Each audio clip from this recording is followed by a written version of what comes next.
Facebook पे भी अगर अच्छा लगे तो कमेंट जरूर बताइएगा। कि बगिया लागल बा सुगनवा तानी हड़ाई दा तानी हड़ाई दा तानी हड़ाई दा नदी। बगिया लागल बा सुगनवा तानी हड़ाई दा तानी हड़ाई दा तानी हड़ाई दा नदी।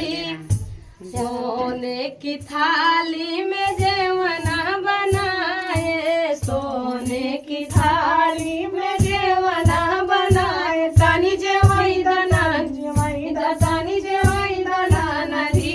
तानी जेवाई हमसे रूठल बा सजनवा, तानी जेवाई दा तानी जेवाई दा तानी जेवाई दाना नदी। बगिया लागल बा सुगनवा तानी हड़ाई दा तानी हड़ाई दा तानी हड़ाई दाना नदी।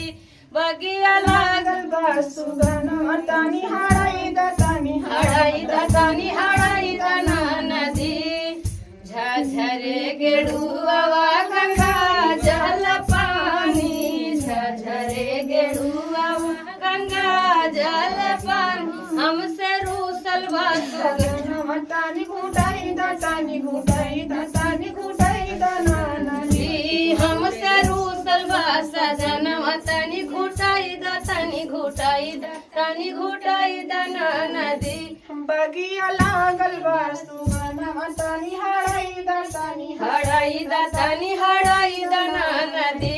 बगिया लागल बा सुगनवा तानी हड़ाई दा तानी हड़ाई दा तानी हड़ाई दा नदी। फूला में झारी झारी से जिया लगाए, फूला में झारी झारी से जिया लगाए, तन सुटाई दा तानी सुटाई दा तानी सुटाई दा नदी। हमसे रूसल बा सजनवा तानी सुटाई दा नदी। बगिया लागल बा सुगनवा तानी हड़ाई दा तानी हड़ाई दा तानी हड़ाई दा नदी। कैमरा छूट गया हो तो एक तुम्हारी फोटो